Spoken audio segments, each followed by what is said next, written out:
DY365 বাতৰিৰ প্ৰভাৱ অৱশেষত হাদিংমা হোটেলৰ স্বাইন বোৰ্ড আঁতৰাবলৈ বাধ্য হ'ল দেৱলাল গাৰ্লোছা অনাথ আশ্ৰমক হোটেললৈ পৰিণত কৰি CM দেৱলালে এক দুষ্কাৰ্য সংঘটিত কৰিছিল 2021 চনত মুখ্যমন্ত্ৰীয়ে মুকলি কৰিছিল 3 কোটি টকা ব্যয়েৰে নিৰ্মাণ কৰা অনাথ আশ্ৰমখন মুখ্যমন্ত্ৰীয়ে মুকলি কৰা অনাথ আশ্ৰমত হোটেল খুলি মুকলি কৰিছিল দেৱলাল গাৰ্লোছাই আৰু মুখ্যমন্ত্ৰীয়ে মুকলি কৰা অনাথ আশ্ৰম হোটেল বুলি মুকলি কৰা দেৱলালৰ বিৰুদ্ধে ব্যাপক প্ৰতিক্ৰিয়া আৰম্ভ হৈছিল বিধানসভাৰ PSC কমিটিৰ নিৰ্দেশত অৱশেষত আঁতৰিল হাদিংমা হোটেলৰ সাইন বোৰ্ড এয়া দৃশ্য PSC কমিটিৰ আৰু প্ৰতিক্ৰিয়া ইতিমধ্যে আহিছে প্ৰতিক্ৰিয়া ব্যক্ত কৰিছে প্ৰাক্তন CM সমৰজিৎ হাফলংবাৰে এয়া খুলি দিয়া হৈছে হাদিংমা হোটেলৰ সাইন বোৰ্ড বিশেষভাৱে চৰ্চা হৈছিল অনাথ আশ্ৰমক কিয় কেনেকৈ দেৱলাল গাৰ্লোছাই এখন হোটেললৈ ৰূপান্তৰিত কৰিব পাৰে আৰু এই বিষয়টোলৈ ব্যাপক প্ৰতিক্ৰিয়াৰ পিছতেই সাইন বোৰ্ড খুলি দিয়া হৈছে আৰু বিধানসভাৰ PSC কমিটিৰ হস্তক্ষেপত এয়া সম্ভৱ হৈ উঠিছে DY365ত সবিস্তাৰে এই সম্পৰ্কত প্ৰকাশ পাইছিল বাতৰি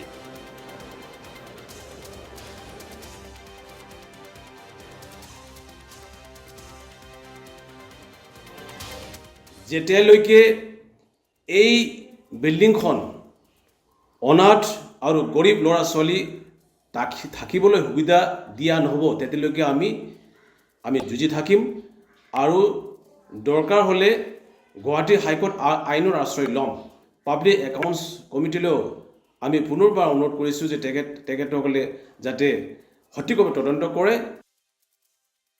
যেতিয়ালৈকে এই বিল্ডিংখন অনাথ আৰু গৰীব ল'ৰা ছোৱালী থাকিবলৈ সুবিধা দিয়া নহ'ব তেতিয়ালৈকে আমি যুঁজি থাকিম আৰু দৰকাৰ হ'লে গুৱাহাটী হাইকোৰ্ট আইনৰ আশ্ৰয় ল'ম পাব্লিক একাউণ্টছ কমিটিলৈও আমি পুনৰবাৰ অনুৰোধ কৰিছোঁ যে তেখেতসকলে যাতে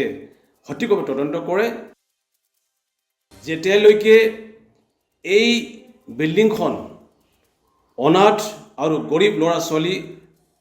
থাকিবলৈ সুবিধা দিয়া নহ'ব তেতিয়ালৈকে আমি যুঁজি থাকিম আৰু দৰকাৰ হ'লে